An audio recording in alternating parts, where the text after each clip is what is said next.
Should you pour your own concrete or should you pay someone else to do it? That's what we're answering in today's video with much, much more.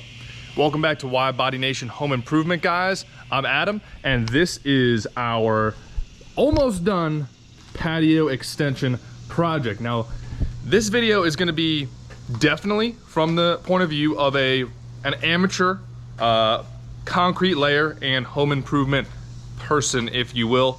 I'm not a contractor, I'm not any of those things. This is just kind of a family project, but a lot of us, you know, we wanna put the work in. Jolly, stay off. Hey, nope, stay. That's Jolly. He likes to walk on the new concrete. But a lot of us are kind of torn sometimes whether we should do it ourselves or whether we should pay someone to come do whatever we want done to our house, our car, or our whatever it may be. So in this video, you're gonna see a time lapse of us working on the entirety of this project, but also I'm gonna introduce a lot of things that you need to think about because I have a conclusion at the end of this video about whether or not you should pay someone, and it's pretty simple after you do all the numbers and after you put all the sweat equity into it. Jolly, can you hop out of there, dude? You're probably laying on, we poured this last night, so it's mainly, come on, bud. Yeah, good boy. All right, so as you guys can see, we have poured, so this was the existing patio, 20 by 12, 12 feet by 20 feet. It was a good start up into the house, but as I'll show you in some of the pictures, it was definitely not very well landscaped, graded, whatever you want to call it, around this area. I'll play a quick video of the torrential rain just making this whole area absolute soup kitchen. And we had all these little weird things. So we had this weird footing for what appeared to be a grill. We had these cement footings which were poured above level. So I'll have to pop a picture of that. My dad actually rented a cement like hammer saw, mini jackhammer thing, and we jackhammered these down for the subsequent pours. So this one looks like crap because we didn't really realize what we were doing until we did that one and we looked at it and we were like, darn. Okay, so let's go back to surface level. Now that you guys have seen some of the work that we've done, if you're a professional, you're probably in the comments just jabbing it away, blah, blah, blah. You messed this up, you messed that up, blah, blah, blah. If you've never poured concrete before, you might think it looks pretty good. I don't know. Personally, I think it looks decent. It's probably better than I expected, but maybe not professional grade. So let's think about all of the things that you need to pour all of these slabs. So as you guys can see, we have a cement mixer back there, and we have the cement over there. We'll start with that. That cement mixer is the Cobalt one you can just get from Lowe's right off the shelf. It's darn near 400 bucks with the military discount that knocked off tax, so I paid basically sticker price for it, no deals, but it works well so far. We'll go out check it out in a second. Concrete, there was a 20% off deal on 80-pound bags. Now, I'm 6'3", 215, I'm in the Army.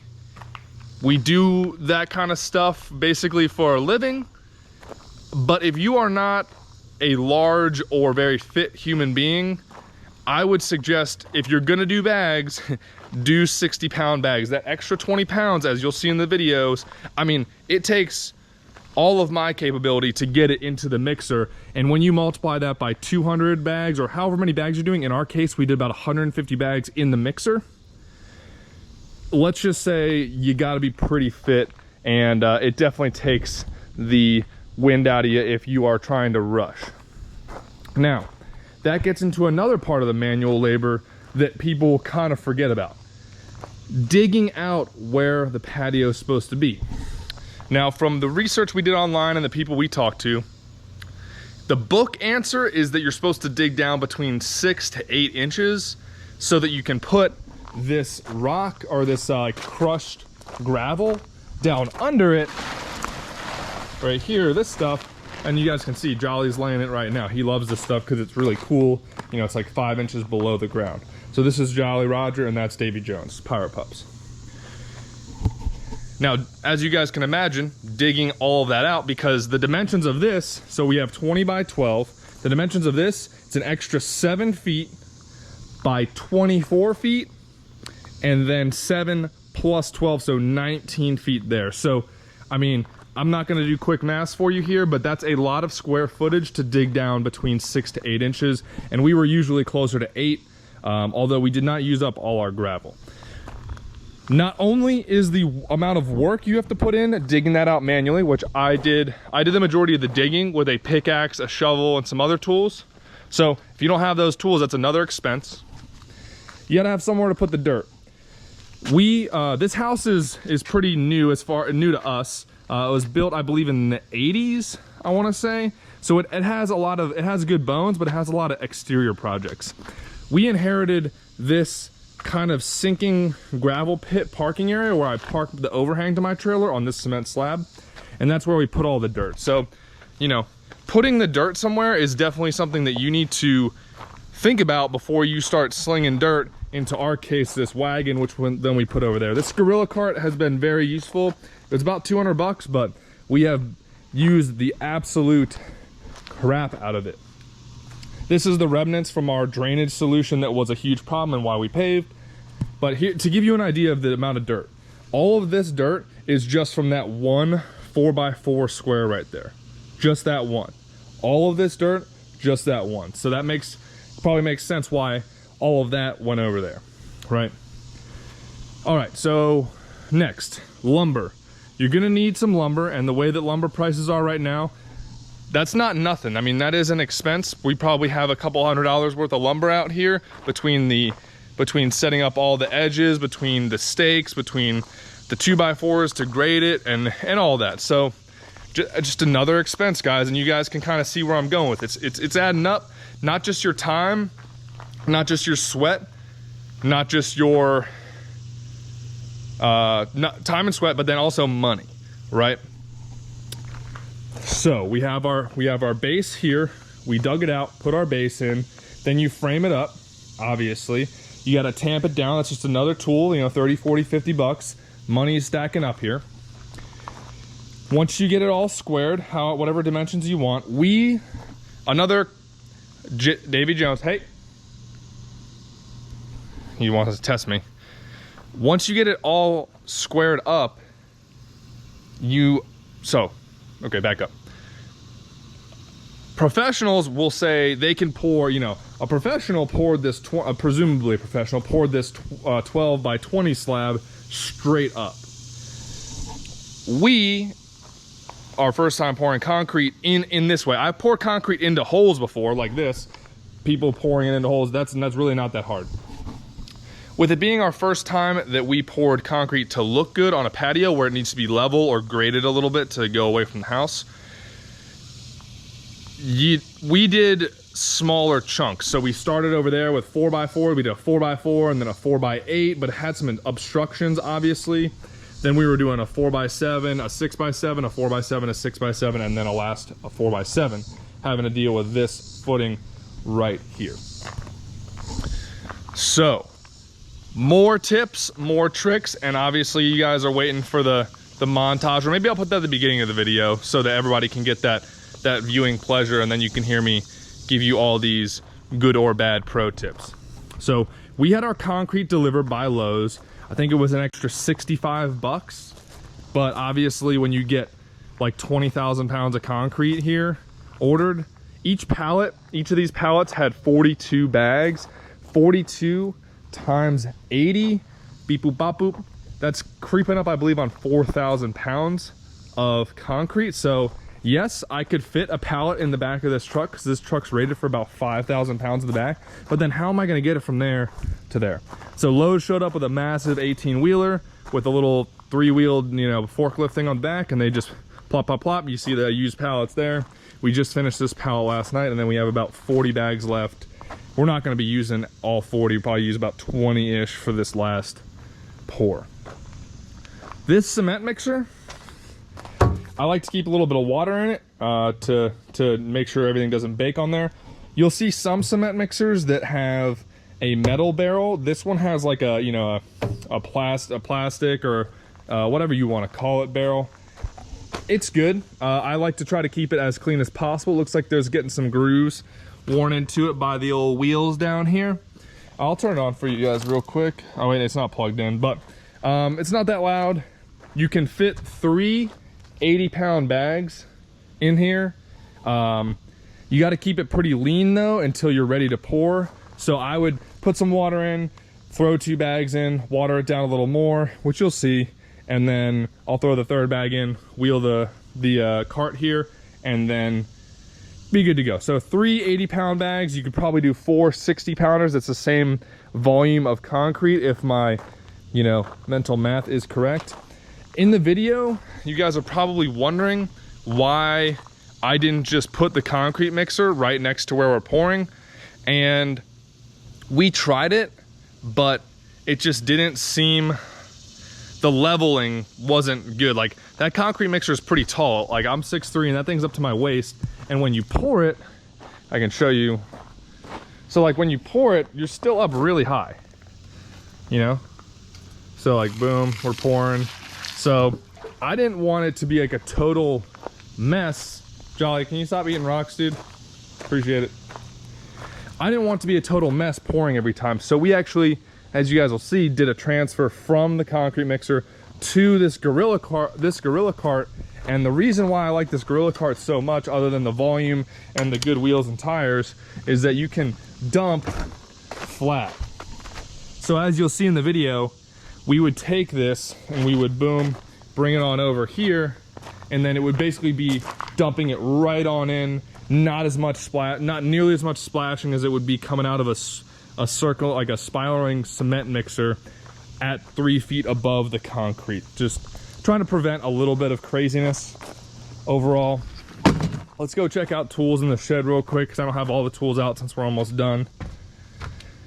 This big magnesium float we did not need because we only did small things. So that was kind of, I guess, $100 that I wasted. Obviously we had a lot of extra lumber here, stakes and whatever it may be. That's pretty much it for in here. You know, we got the pickaxe that we use, the rake, obviously, a metal rake. We bought some fencing to put around it to keep the dogs off, but obviously we aren't using that because we're about to work. Hey Ranch, come on. 5-gallon buckets. You guys will need at least, I'd say, 2, if not more. They're very convenient to have around the job site. And then you might be wondering why this looks like it has like frosting on it, has some glaze on it. Well, we spray it with the Cure and Seal. I'll show you the container right now. I have no idea if this stuff makes a big difference. From what we've seen, seems legit, but this is it. It's Cure and Seal. A lot of the stuff at the store says it's a sealant, but this one is supposed to be also help cure too. So I mean, I don't know, hard to say if it really helps or not, but we've been using it every time.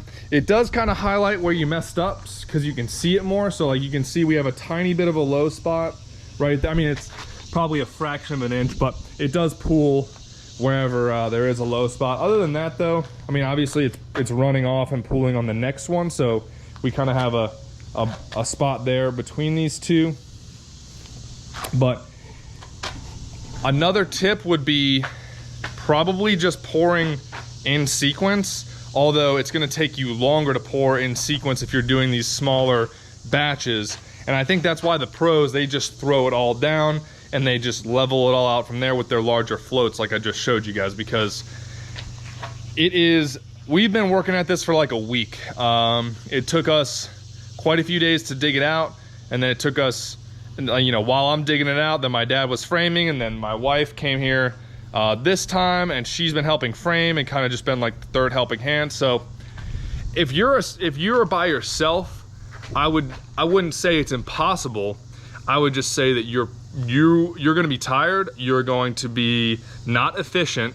Having 2 people is definitely at least doubling your efficiency, if not, you know, really maximizing it. Hey, buddy, come on, up and out of here. Yeah, Jolly really likes this cool spot. I'm sorry, but it's a cool spot. I know.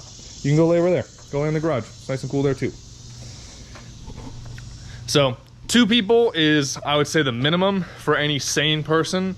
3 people is ideal, and the more you can get from there. I mean, maybe there's too many cooks in the kitchen at some point, but the more the merrier, the way I see it. Depends on how quick you want to finish this thing. That is probably about it. I might add something to the end of this video as like me sitting down by the computer and looking at some numbers and blah, blah, blah. But I will tell you just from the numbers in my head. And then we had a concrete guy come out and survey this big area to do like a big rectangle slab here. So my truck and my cars would be good to go. And he also quoted us on doing the driveway. That was one of the reasons I think we were able to get this house for a relatively fair price in this crazy market. He also quoted us on this driveway. So we were quoted, the driveway is a little over 100 feet long, and we do a standard width. I think that was in the $6,000, $6,500 range. Doing this whole area right here was like $7,500. Doing my slab over there with some extra little touches on it was about $4,500. And he said that the problem with the patio like this for like professional people is that they, you know, they're a business, so their time is valuable. If they just come out here to do this patio extension, it's gonna cost you way more money than it should, because if that's all they're doing, you gotta compensate them for their time to come out. A job is a job, you know, it's like a one-day rental or a one-day hotel room basically requires the same amount of input from the business as a 30-day rental. So he said that if he was already coming out here, it might be less than $2,000 to do this extension. But like, if it was just a pure, hey, come out and extend my patio, we'd probably be looking about roughly $2,000. That was a real rough guess though on his part, but I don't know. We've definitely spent close to, if not all the way up to $2,000 doing it. But I have definitely gained an appreciation and a lot of knowledge for concrete, and a lot of the appreciation factor is super high. I mean, when I look at concrete now, like on military bases that are just shellacked in concrete that looks awesome, I'm like, geez, this is insane. Like the operation that must have taken just to lay the concrete here is bananas. So I know I'm going off on concrete now. I'm like a total concrete junkie. Couple more things to consider that's going to make your life a lot easier or less painful. So number 1, long sleeves. Pants, obviously most contractors show up, they wear pants. I think that's for a reason. Long sleeve shirts. I was doing a lot of the concrete pouring, and it kind of rubbed my forearms raw because I was trying to manhandle it into the mixer, and so now I got kind of a little bit of concrete in my forearms, so that's fun. That'll take a few days to wear out. Got to put lotion on that. Rain/weather. Okay, so can you pour concrete in the rain? You can if you're covered. Now, our gutters have a little bit of drip to them, so there's like 2 spots where they drip, and we covered up this one we poured yesterday because it was really digging a hole with the drips. Now, we didn't know that it was dripping right there, and you can see this spot right here that it kind of, the drips dug out a tiny little hole there. I mean, not a big deal. It's not like we're showing off this patio to someone.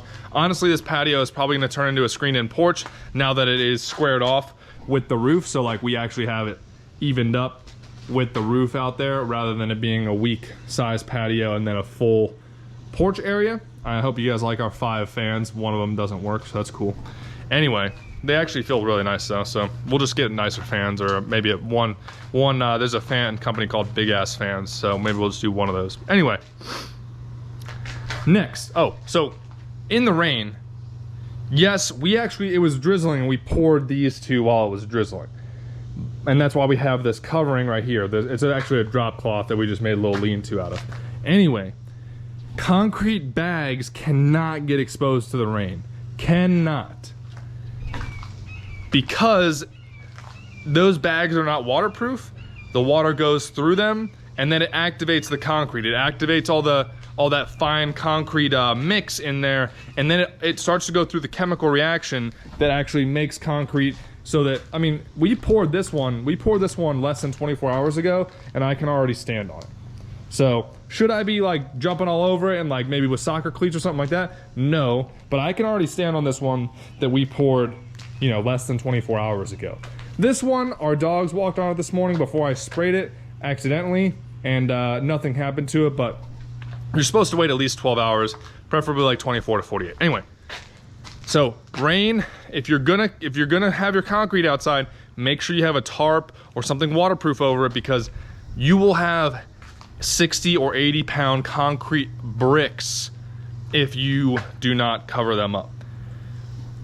That is your warning, because we almost got in trouble. This whole week was supposed to be sunny as sunny as the beach, and it turned out that it just drizzled a little bit yesterday, but that almost screwed us. So we had about the top layer of each of those 2 pallets was pretty sketchy. It was a little damp, so I had to like just flub the concrete into the Gorilla Cart, because I couldn't even lift it high enough without the bag breaking into the mixer and just turn it into a complete disaster. With that being said, there's only a couple more things. Obviously, you're gonna want all these tools here. We look like we're having an absolute yard sale out here.